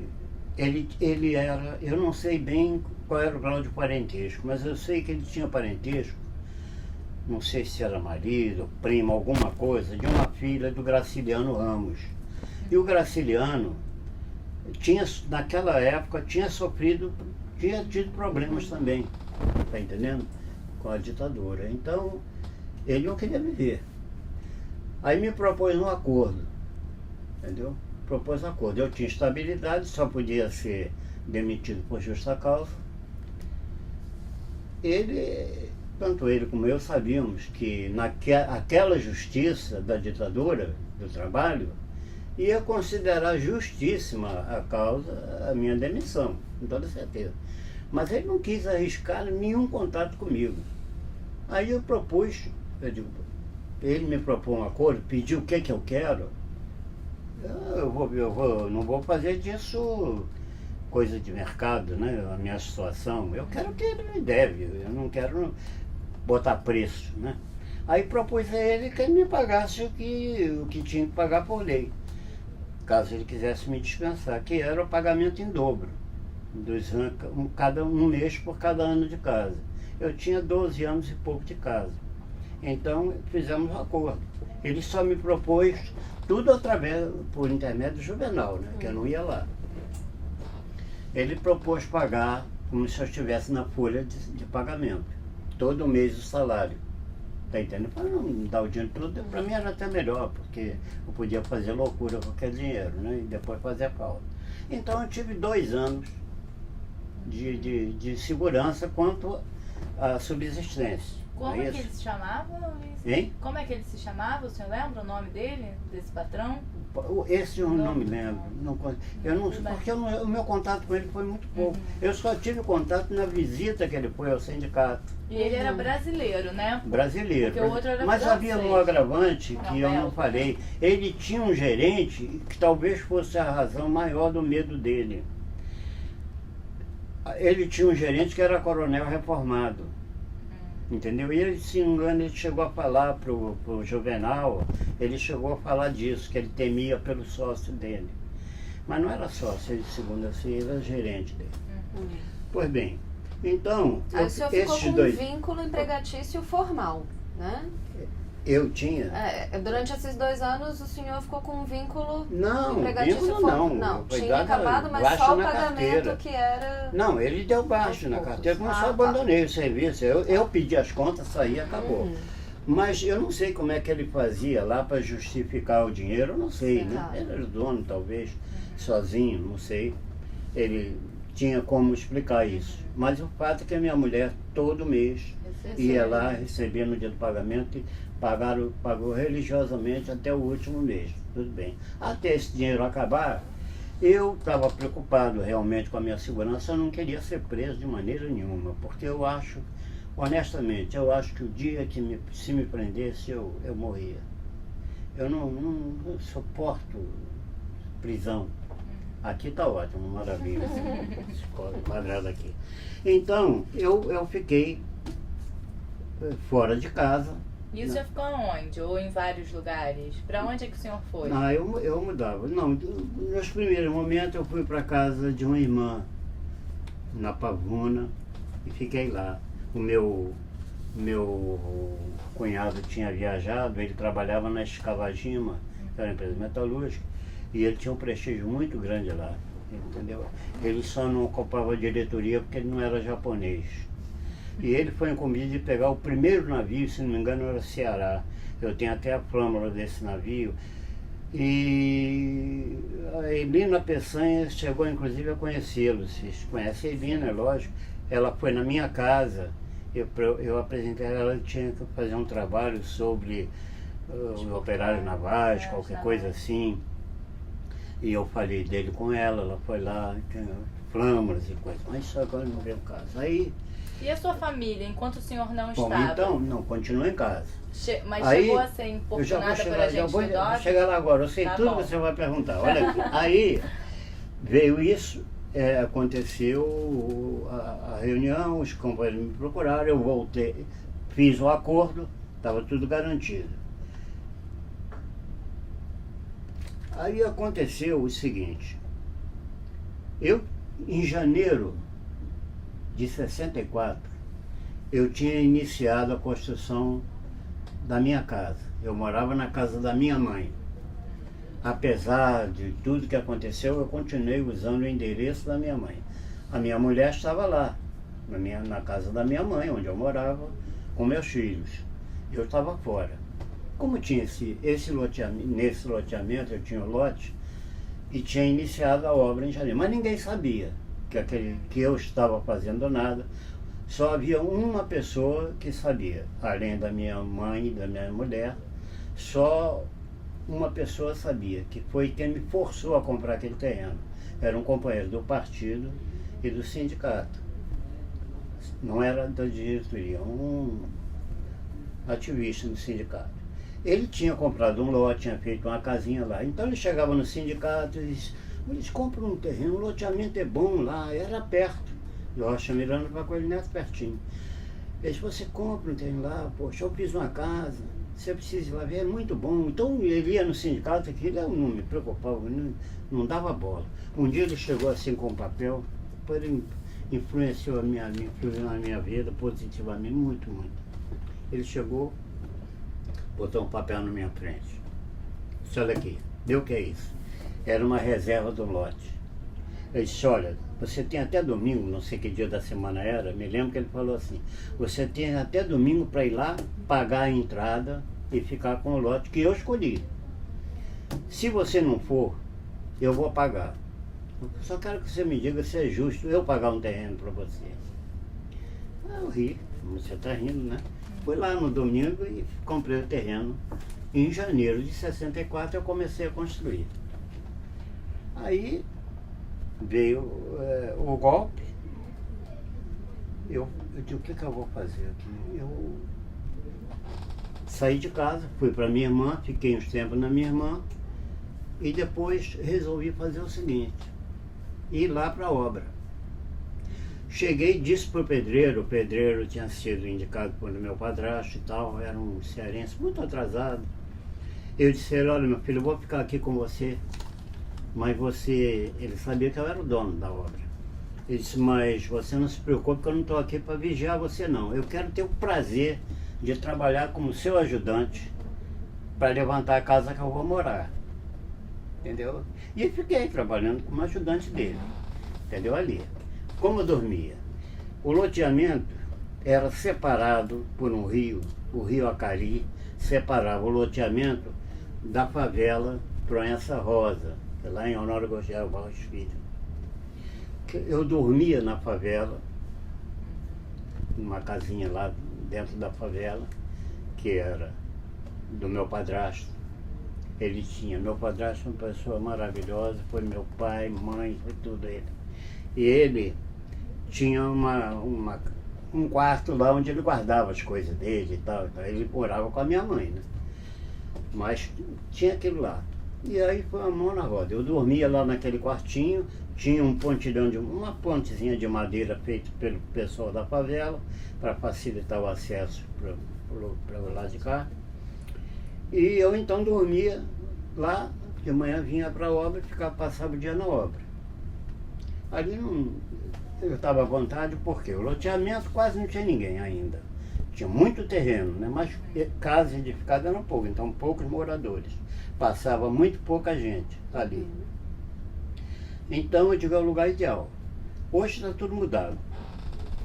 A favela não é mais favela, agora é comunidade Proença Rosa, não é mais favela Proença Rosa.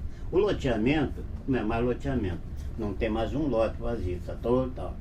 O que permanece foi o rio Acari, que continua rio Acari, poluído e sujo. Como era e continua igual. Aí a obra foi levando, foi indo, fui ficando ali o tempo todo. A correspondência, curioso, né? Em julho, se instaurou, dia 22 de julho, se instaurou o IPM no Sindicato Metalúrgico. Aí foi a intimação enviada pelo coronel foi enviada para a casa da minha mãe, não é? Que era o meu endereço oficial, era aquele. E eu continuei respondendo. Aí eu fui depois responder, vou falar disso mais adiante. Por hora eu quero falar o que aconteceu que me fez sair de casa. Um dia, a minha mulher, que estava morando comigo lá no Parque São Luís, que é o loteamento, ela foi buscar o meu filho caçula na escola, aquele que se benziu. Mas ela, como saiu cedo, foi na casa da minha mãe, que era onde nós morávamos. Ela foi lá. Fez hora, quando chegou na hora de pegar o menino, ela veio para a escola, para o menino. Porque ela não sabia que a casa estava sendo vigiada há muito tempo. Não tinha acontecido antes porque ela não tinha ido lá. A gente evitava contato com minha mãe e tal. Naquele dia ela bobeou e foi na escola. Mas ela, minha mulher era maravilhosa, ela percebeu que estava sendo seguida. Entendeu? Aí ela foi, pegou o menino, voltou para casa da minha mãe. Entendeu? Não adiantou nada. Já tinha feito, a droga estava feita, né? Os caras foram na escola, foram à diretora, e que eles eram fichas do garoto, a filiação, tudo mais, constataram que era meu filho, o pai Luiz. Era o único lugar que tinha o meu endereço certo. O endereço novo era o único. Ela, quando deu lá, deu, não sei se uma advertência, tudo bem, não estou responsabilizando ela. O que é que ele fez? Eles fizeram. A diretora avisou ela, entendeu? No dia seguinte, quando ela chegou em casa, eles não foram no mesmo dia, mas dias depois começaram a perturbar. Eles nunca invadiram, nunca houve assim uma violência contra ela. Violência é essa, né? Moral, tal. Mas toda hora iam lá. E ela era muito corajosa. Ela chegava e dizia assim, você sabe, eu tenho um trabalho, eu tenho uma planta de fazer, ele sabia que eu era desenhista, uma planta, não sei o que lá. Ela disse, meu filho, não perde teu tempo. Você é policial, eu não sei onde ele está, e se eu soubesse não ia te dizer, não toma meu tempo. Ela tratou de dizer assim, coisa parecida e tal. E toda hora. O terreno do lado, eles chegavam, botavam uma patrulhinha, às vezes, ficava a noite toda. Um dia perseguiram um cara que o sujeito vinha andando no lusco-fusco assim da manhã, a patrulhinha lá dentro no terreno baldio, do lado da minha casa. Hoje é uma casa do meu filho. Eles ficavam ali dentro de plantão. Aí viram um cara vir chegando, parar e de repente voltar apressado. Eles disseram, é ele, ó, viu a gente, sentiu, correram, para, um escândalo, o pessoal correndo na rua e tal. O cara se meteu dentro da casa de um vizinho mais distante. E viram que não era eu, né? Depois, aí, por que você correu hoje? O cara falou, disse, poxa. O cara viu a brasa do cigarro de um deles. O cara vinha longe, né? Não tinha visto, mas ele assim, o cara com cigarro, o cara pensou que ia ser assaltado, fugiu. Coisa desse tipo assim, aconteceu uma porção. Então, o que aconteceu? Eu comecei a responder IPM, mas saí de casa. Porque diante disso aí, já a coisa ficou meio complicada para mim, né? Eu digo, vamos dar um tempo para ver o que acontece. Vamos ao IPM. Eu já tinha recebido duas intimidações e não tinha atendido. Na terceira eu fui. Quando eu cheguei, o IPM estava funcionando exatamente na sala onde o Java tinha sido espancado, lá no apartamento. Quando eu cheguei, foi engraçado. Tinha 3 militares lá, né? O coronel que presidia, ele era tenente-coronel. Presidia o IPM, era Ali Pereira Oliveira, o nome dele. Aí, eles sentados, eu cheguei, me apresentei, e eu levava uma bolsa, tinha assim um capitão e um sargento na máquina de escrever. Aí eu posei, tinha 2 cadeiras, eu posei uma bolsinha que eu levava, né? Uma mala, uma maletinha, uma bolsinha, botei do lado. Aí eu disse a ele quem era e tal, e ele disse assim, antes de nós conversarmos, o senhor me diz, o que é que tem nessa bolsa aí? Aí eu falei, nessa bolsa tem pertences meu de higiene, toalha, essa coisa, né? Eu estava certo que eu ia ser preso. Aí ele riu, disse assim, olha, pode ficar tranquilo que eu não mando prender ninguém. Mesmo aqueles que não atenderem minha convocação, eu confiro o direito de não querer se defender. Não vou mandar prender ninguém. Aí, ele bonzinho, o cara. Mas ele era muito educado. Nós demos muita sorte, que os IPM naquela época, quando era aqueles cavalarianos que não gostavam de cheiro de porco, preferia cheiro de cavalo, como Figueiredo, aí já o cara chegava e para depois já era sendo violentado, arma na mesa, grito, coisa horrível, pelo Brasil todo. O cara era muito delicado, educado, fala manso. Ele perguntava, ditava para o capitão fazia o que você está fazendo aí, escrevendo, e passava as laudas e o sargento datilografava. Quando o tainha lá acabava de datilografar tudo, aí dava o depoimento para assinar. Ele assinava e eu assinava. Esse coronel era um tipo bastante interessante. A sorte que nós demos, que eu estou falando, é que enquanto os outros eram assim, ele era educado, ele não elevava a voz, estava cumprindo o papel dele. Mas ele não era lobo com pele de cordeiro, a gente sabe disso. Mas como é que ele fazia? Ele teve um momento comigo que ele foi muito gentil, teve um momento que ele me surpreendeu, não entendia bem como é que um homem podia fazer perguntas como a que ele fazia. E houve um momento em que ele foi cretino ao extremo. Agora, o tratamento que ele dava era cortês. Seis por habilidade, justificava-se. Eu acho que para mim era justificativo. É lógico que deve ter professor mal educado também, mas ele era professor do colégio militar. Não sei qual era a arma dele, mas a função dele era professor do colégio militar. Então o professor sempre é professor, né? E não quer dizer que ele podia tratar mal, mas ele não, ele era gente com educação. Isso o aspecto, por que ele me surpreendia? Com certas perguntas que ele fazia. Ele levava horas me interrogando, né? Mas não era, eu nem considero interrogatório. Era uma conversa, ele fazia perguntas assim, ele gostava de conversar. Trivialidade, por exemplo, o senhor esteve na China, né? Como é que o senhor resolveu o problema de alimentação lá e tal? Não tinha nada a ver com minha posição política, né? Mas ele falava coisas assim. Eu tinha muito cuidado, porque às vezes ele metia uma casca de banana, né? Eu respondia, mas aquilo me agradava falar com ele, porque eu não tinha medo desse aspecto não, eu gozava com as perguntas que ele fazia. Por exemplo, um dia ele chegou e disse assim, senhor Ulisses, o senhor disse que a orientação que nós tínhamos era negar que era membro do partido. Eu ainda dizia, meus advogados eram o Vivaldo Vasconcelos e o Modesto. O Modesto sabia, tá aí, Modesto Silveira.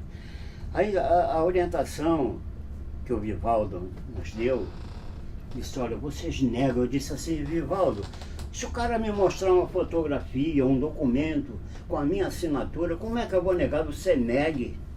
Não quero saber o que vai acontecer, tá bom. E todo mundo respeitou isso, exceto o Leles. O Leles chegou e disse a ele que era membro do partido, era membro da direção do partido. O Leles se recusou a seguir essa orientação. Tudo bem, mas os outros seguiriam também.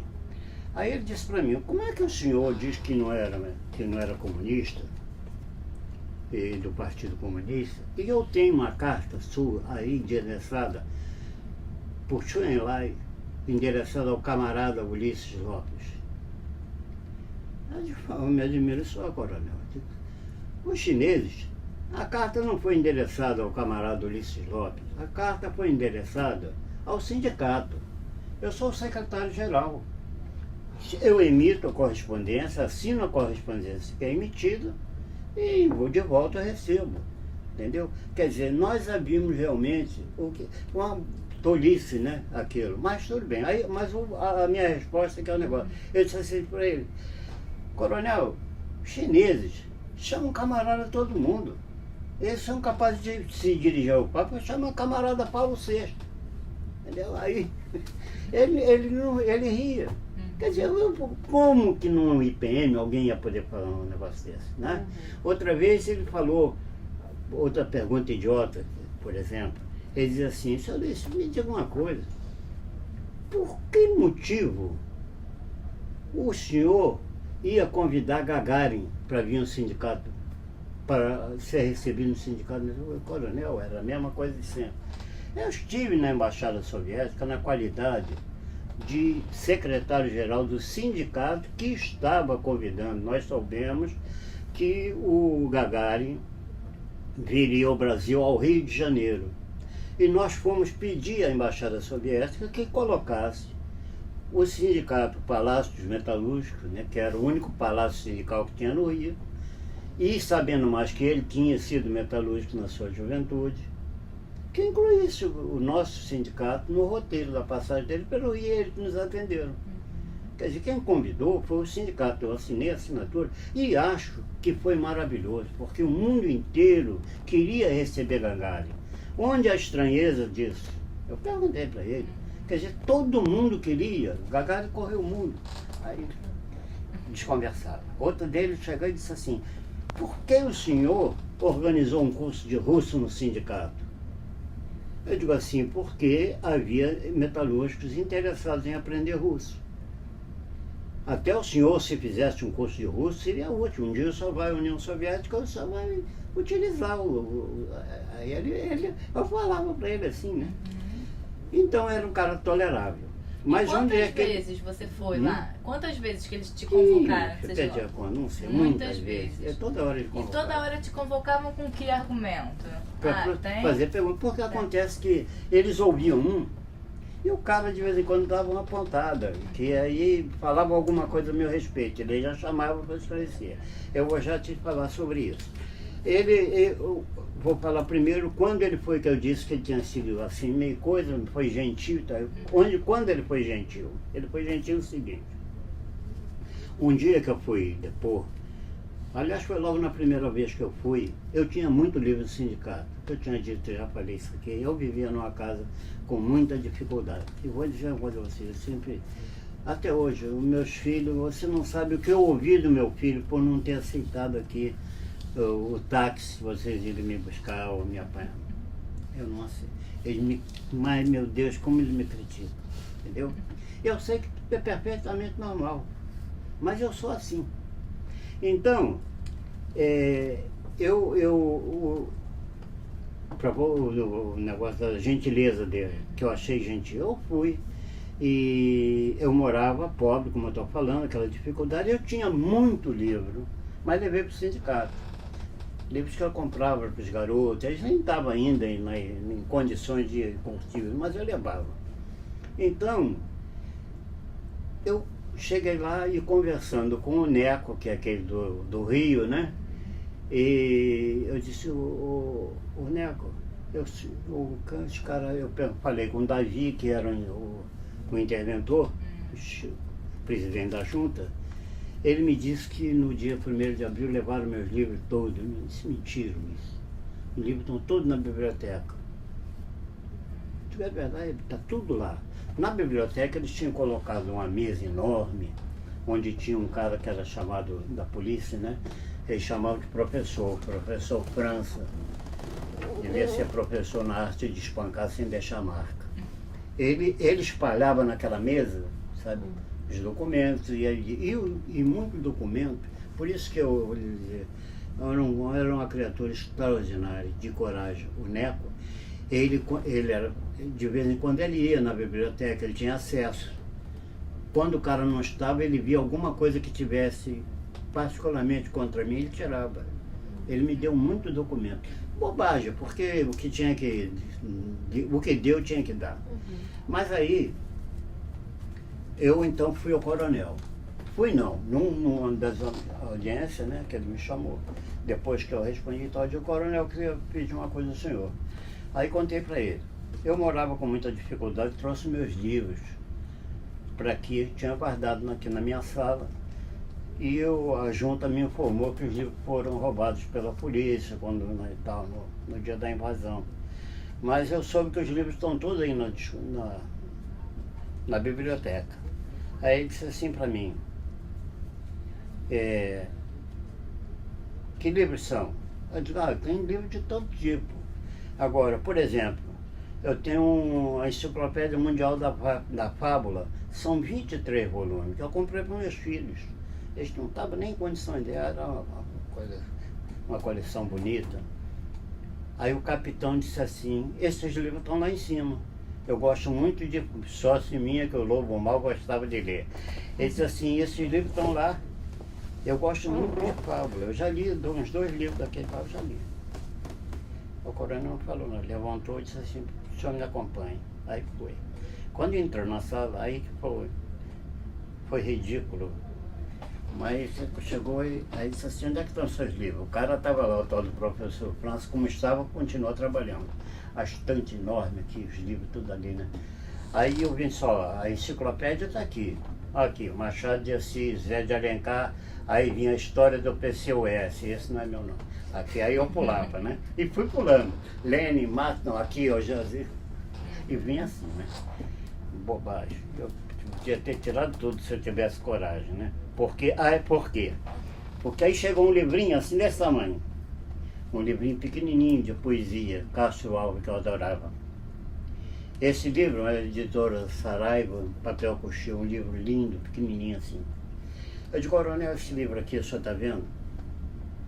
Eu estava mostrando na série. Quando chegou naquele, eu digo, olha, esse livro aqui, por exemplo, o senhor, por favor, o senhor verifique, na primeira página, tem um retratinho no canto, que é o retrato da minha esposa, que eu desenhei.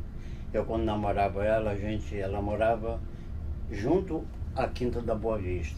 Eu ia esperar ela no colégio, a gente ia por dentro da quinta, levava ela em casa. E sempre a gente dava um jeitinho de fazer uma horazinha, aí eu sentado lá junto de uma árvore, a árvore ainda está lá.